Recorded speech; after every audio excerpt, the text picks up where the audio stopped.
Assalamu alaikum everyone. Welcome to this new episode of our program Pakistan in Perspective.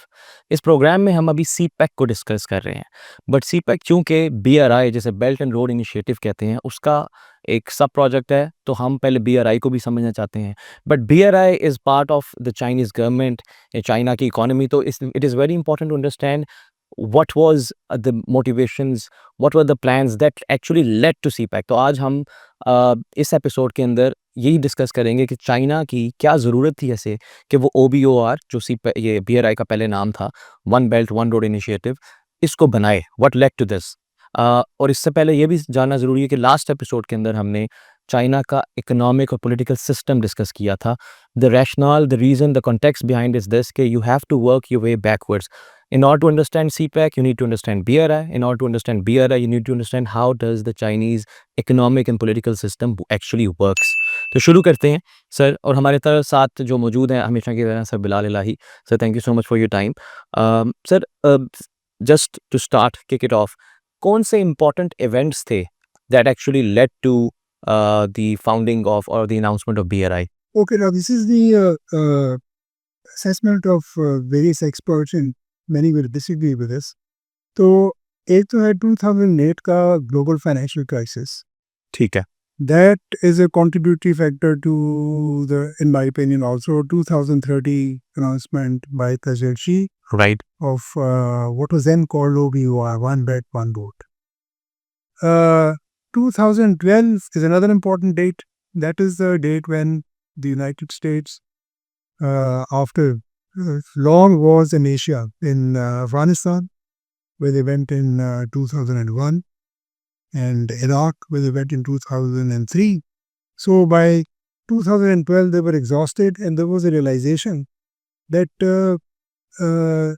their major rival is China, and that had been ignored. So there was this move towards East Asia. एक तो उन्होंने जो officially अपनी policy announcement की वो थी US pivot to East Asia. What it actually meant was US pivot to China. बिल्कुल ठीक है sir. So this was the other contributory factor. And in my opinion, these two led to then the 2013 Announcement.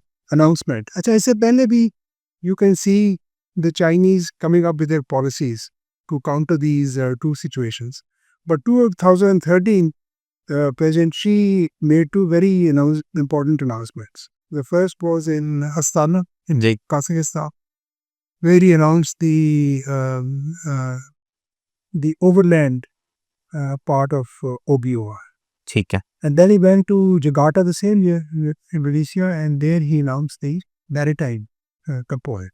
So 2030 is that key date where OBOR was announced, which later on became Belt and Road Initiative. Right sir.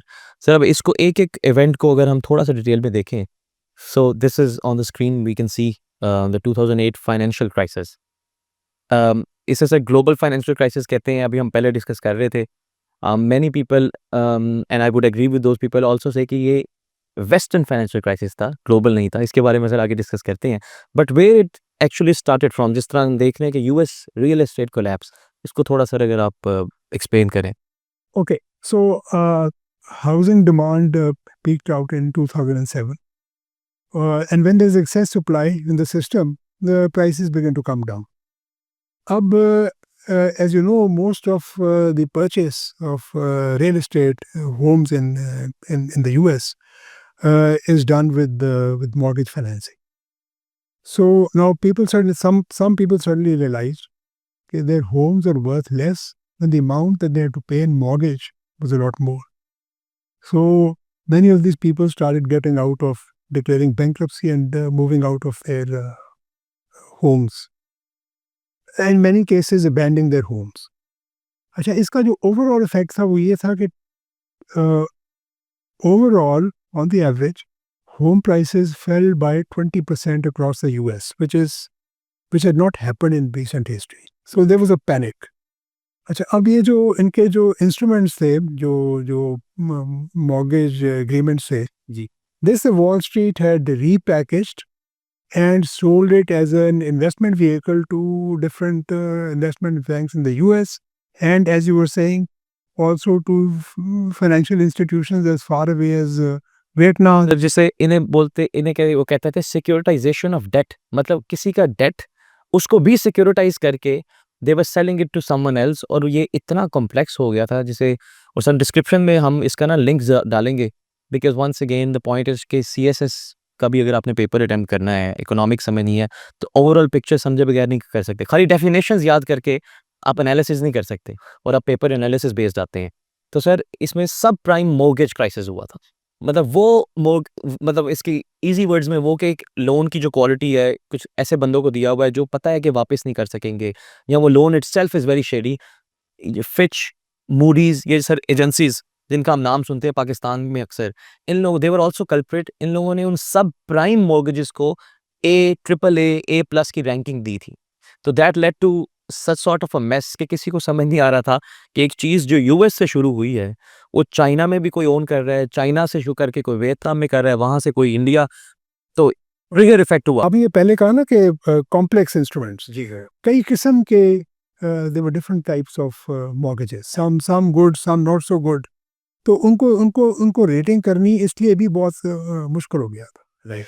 सो अब इसकी वजह से इनकी जो जो crisis था, इसकी वजह से इनकी जो बैंक्स की जो बैलेंस शीट्स थी, they also began to suffer. So, very leading investment bank in the US, Bear Stearns, it was about to go bankrupt. And so the Federal Reserve injected $30 billion to save that institution, just to give you an idea of how big the institution was.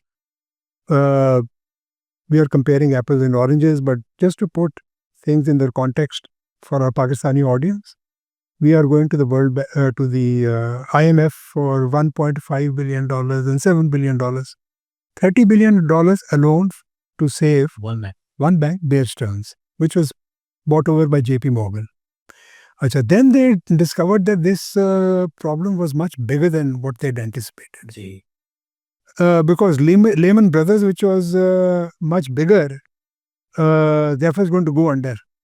But then Hank Paulson, who was Secretary of the Treasury, decided that we are not going to now. So they let that go under, but then injected a total of $180 billion into the banking system to, as they said, to save the world. Half the size of Pakistan's GDP, almost. That was injected into the banking system. Then Obama took fiscal measures also. $831 billion was injected into the economy.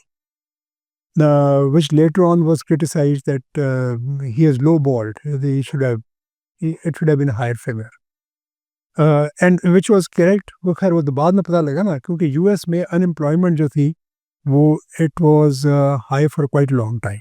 ये 10% से लिखा हुआ है कि 10% पे पहुंच गई। 10% पे पहुंच। अब सो वॉल स्ट्रीट का पैनिक भी हो गया, US goes into a recession. अब इसका जो हमने पहले बात की थी वियतनाम की और आइसलैंड की, इसका कंटेजियन इफेक्ट होता है, और ये जो वेस्टर्न एक्सपर्ट्स हैं वो क्या इसका इफेक्ट चाइना में भी हुआ, कि China also went into a state of recession, which you said you had. हाँ, उस पे मतलब ऑब्वियसली उसका सर इम्पैक्ट ये हुआ था कि they started to build excess capacity, but to call this, जो मैंने शुरू में कहा था कि the great west global financial recession is not correct because China didn't go into a recession. In fact, China was the one who saved, sort of bailed out the Western economies from this as well by increasing their trade with these countries, ताकि उनको stimulus provide किया जाए और वो और लें. तो China के अंदर इफेक्ट जरूर आया था, जैसे आपने लिखा हुआ है कि मतलब आई वुड से कि रिसेशन नहीं था, a slowdown in China maybe, which led to this excess capacity, और उधर भी चाइना में अनएम्प्लॉयमेंट ऊपर हुई. But China realized, I think, कि there is a big dependence upon this क्या कहते हैं यूएस इकोनॉमी. जी हाँ बिल्कुल भी, that realisation has always been there. So अब जो चाइना में जो अनएम्प्लॉयमेंट ऊपर गई, तो now so they came up, their solution was that they will use excess capacity. China producing 50% of the world's steel and a huge percentage of the world's cement. वो भी आप एक फिगर बता रहे थे 300. Very interesting, and I checked it 3 times to see if that is correct. China has used the same amount of cement in 3 years. 3 सालों में China ने same amount of cement use की है जो कि यूएस ने 100 साल में की थी. सर अभी भी if you look at the figures, तो मैं सर अभी कॉप पे भी जो लोग फिगर्स कोट कर रहे थे वो था आउटसाइड ऑफ, हर जगह outside of China, because when you loop in China, तो वो China is on one end and the rest of the world is on one end. You look at the amount of renewable energy investment, the rest of the world is there, China की उनसे भी ज़्यादा है. You look at the amount of money IMF, World Bank, US has lended, that multiply by 2, China has done that. Multiply by 2 amount. और sir इसी तरह मतलब आप एल्यूमिनियम में देखें आप सबसे इम्पोर्टेंट सर क्योंकि यूएस चाइना ट्रेड वॉर चल रही है अभी ट्रंप के आने के बाद दोबारा रिसर्जेंस, तो what is called the nuclear option in China for China which is the supply of rare earths 17 elements sir minerals ये जो हैं जो कि मॉडर्न इकोनॉमी के लिए हमारे फोन्स लैपटॉप्स इन माइक्स के लिए जो उसकी स्पाइन बैकबोन है even missile technology and everything उसकी sir 84% of the supply China holds, इसकी प्रोसेसिंग 90% चाइना होल्ड्स, तो उसकी For US, it's a strategic concern because they are short of rare earths. So अब ये 2008 के बाद there was a Chinese effort to stimulate their economy and they focused on their excess capacity, and to do that you have to improve your logistics. और उसकी improvement के लिए they then began to focus on import and exports. So this policy also feeds into the Belt and Road Initiative, which is basically again international trade. मतलब इस point पे उन्होंने connectivity को enhance करना शुरू किया अराउंड द वर्ल्ड, ठीक है सर. दूसरा जो हमने इवेंट सर किया था Yeah, अब ये the other reason was the pivot to Asia. ठीक. अमेरिका की जो strategic thinking है वो ये है कि we should be able to engage in 2 major wars in different parts of the world. ये बहुत पुरानी है इनकी strategic thinking. We should be able to, अगर 2 जंगें हो जाएं हाँ, बल्कि at some later point it was maybe even 2.5 wars. कि 2 major wars हो और एक आधी कोई छोटी मोटी भी हो तो we should be able to deal with it. So आप देखें they went into Afghanistan basically to eliminate Taliban ji and to eliminate Osama bin Laden. May 2011 में Osama bin Laden is killed. Taliban they were not able to eliminate. They were rural areas में Taliban थे, urban centers में 1 or 2, I think Kabul basically was in the control of Karzai government. So अब Usama bin Laden को भी इन्होंने कर दिया, so they claim 2011 में eliminate किया. Why they did not do it earlier, ये भी there is a question. But why do they have to, why did they leave Afghanistan then in 2021? वो 10 साल की आपके ख्याल में क्या उसकी justification है? सर आई थिंक मतलब उन्होंने जो करना था कर दिया. And Coming back to your minerals, so they were looking at the possibility. They were looking at the possibility of intervening in or having a foot in the Eurasian continent. Eurasian continent, which is basically Central Asia. ठीक. So, and they did not succeed. So they leave 2021, and so now the focus is purely on East Asia. The pivot to East Asia, basically pivot to China. उनकी बहुत clear cut thinking थी कि we cannot let China dominate the South China Sea, Right. and the Straits of Taiwan, and also the other global choke points. Sir ये जो second point है इसमें sir, Second to prevent point. Chinese domination of South China Sea and choke points. Choke ठीक. points. अब choke points आप देखें, वो जो 7 choke points हम अक्सर और इसको discuss सर हम करते हैं. सेपरेट एक करेंगे भी एपिसोड भी रिकॉर्ड करेंगे हाँ, choke points I पे. think they are worth looking at Absolutely. separately.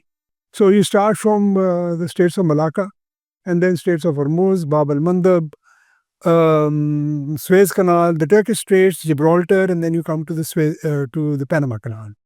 So, or to be fair to the Americans, the Chinese were looking at the possibility of cutting a canal across Nicaragua, just north of the Panama Canal. So, now the American objective is containment of strategic objective is containment of China. Containment of We want to encircle China, and their overall objective they make no bones about it. and this was announced way back in the 1990s. They want, initially it was called uh, full spectrum dominance. Later it became, it was something else. Anyway, full spectrum superiority superiority, that's जी। correct. Full spectrum superiority. ठीक है And then they thought this maybe superiority is not a very, it doesn't say what they wanted to say. So now it's full spectrum dominance. So that means land, air, sea. That means outer space. Space को उन्होंने पहले define किया Earth space. They said 1,000 miles above sea level. Then they went into lunar space. Then they went into solar space. So मतलब just to let the world know that they want to dominate everything. And then Obama announced that we want to have trade alliances because, वो जो encirclement वाली policy थी from Baku to Borneo. So Azerbaijan के साथ भी हम trade alliance चाहते हैं. And so many other countries right up to Borneo, which is far east. So the whole idea is to their policy of implement their policy of encirclement. तो sir China in order to avoid this encirclement then comes up with the next thing which is called OBOR क्योंकि उनको ये feel होता हुआ नज़र आ गया कि because pivot to Asia हो गया एंड सर इसके बाद भी हम देखते हैं ट्रांस पैसिफिक पार्टनरशिप 2016 में आई थी जिससे ट्रंप ने फिर आते ही एग्जीक्यूटिव ऑर्डर के थ्रू विदड्रॉ किया था बट ओबामा की पॉलिसी थी वो आई है इसके साथ ही एक आईमेक जो इंडियन मेडिटेरेनियन इकोनॉमिक कॉरिडोर बन रहा है There is it taken off? It is I think sir it क्योंकि इज उसमें इसराइल का भी था ना, तो आई थिंक वो सर आई थिंक वो बन रहा है मैं क्योंकि इसके ऊपर I had the opportunity to write on it as well Okay. तो चाइना ने कहा कि इसको इस चीज़ से निकलने के लिए हम BRI लेके आए तो सर अब हम स्क्रीन पे देख रहे हैं कि what actually is BRI Okay, so Silk Road Economic Belt was announced in 2013, like I mentioned earlier, in Astana, in Kazakhstan. Yeah, if you look at if इसकी भी बहुत significance है, why, Chinese don't do anything without deep thinking, without a purpose. If you look at Central Asia में ये former Soviet states and Kazakhstan included, of course, also Tajikistan, Uzbekistan, Kyrgyzstan, what the Americans refer to as stands. जी अच्छा, अब ये stands हैं, इसमें से जो सबसे इम्पोर्टेंट है वो काजाकिस्तान है. सो उसने शी ने जाके अनाउंसमेंट उधर की है. And later on when you tie things up you understand why Kazakhstan. उधर से अनाउंसमेंट की वन बेल्ट वन रोड. अच्छा, अब ये जो बेल्ट थी विच वाज कनेक्टिंग ओवरलैंड, इसमें एक बहुत बड़ा जो जियोग्राफिकल फैक्ट है. If you look at Eurasia as a super continent, इसका जो pole of inaccessibility which is a geographical term, that is a point very close to Horgos, जहाँ पर हम later on will talk about it. Now that point is the farthest from the ocean. So the point of inaccessibility is the point of a land mass which is farthest from the ocean. And अभी तक जो conventional thinking है वो ये है कि the cheapest mode of transport is sea transport. जी उससे थोड़ी महंगी है रेल ट्रांसपोर्ट, फिर रोड ट्रांसपोर्ट उससे महंगी है, then of course air transport is very expensive. So अब ये जो रोड ट्रांसपोर्ट का सिस्टम बिल्डअप करें across Kazakhstan, which starts off in China, goes to Kazakhstan, goes into Russia, Belarus. This was one of the routes. By the way, there are many routes. So later on they also split. They are very far away from the ocean. So they, in order to compete with the shipping rates, they were confident कि हम इस system को इतना efficient बना देंगे कि it will ultimately it'll compete with, for at least for some items which are used in export and import, उसमें it will compete with the cost shipping rates. लेकिन आज situation ये है, but we'll discuss later, that on this land route not only perishable items, which makes sense because perishable items you have to transport very quickly. perishable items, textiles, cars, everything is being computers. In fact, HP, an American firm, उन्होंने अपना जो उनका business model है वो उन्होंने change किया. उन्होंने कहा शॉन्किंग में उनकी जो है प्रोडक्शन फैसिलिटीज उधर चीज़ें बनेंगी and then they'll be shipped by train to from Chongqing, China to all the way to Europe. So even computers are making sense to be transported by train rather than by ships. Actually, the other is Maritime Silk Route. Maritime Silk Route was announced in Jakarta the very same year. और इसमें उनका था to make the objective was to make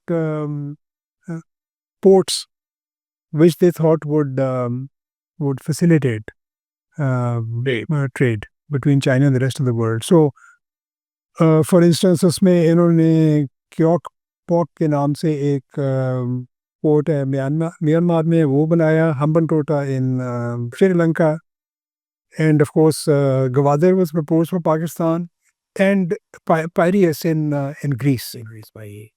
अच्छा, अब ये later on it was announced as part of the policy, but Piraeus in Greek, the Chinese arrived there in 2008. 2008 May, when they were going through their own debt and deficit crisis, the Chinese arrived and offered to modernize the port. And the whole idea was that when Chinese goods arrived through the Suez Canal into the Mediterranean, so they'll head to, by ship, they'll head to Piraeus and then they'll be distributed all over Europe. So ये Maritime Silk Road था. फिर Polar Silk Road है. Polar Silk Road, this was announced in 2018. If you look at, later on we'll talk about the port of Dalian in the next episode. If you look at Dalian, and if you look at the location of some of these, say South Korea की जो 90% trade है वो सी bone है. Okay, अब वो trade जारी सारी through East China Sea, South China Sea, into through the Malacca Straits, into Indian Ocean, and so on and so forth. अगर आप देखें polar silk route, now the polar ice cap is melting, okay, which is going to be a big climate change disaster. But with that disaster is coming many commercial opportunities. So वो जब ice pack when there's going to be that melting taking place, तो ये इसमें there is already a possibility of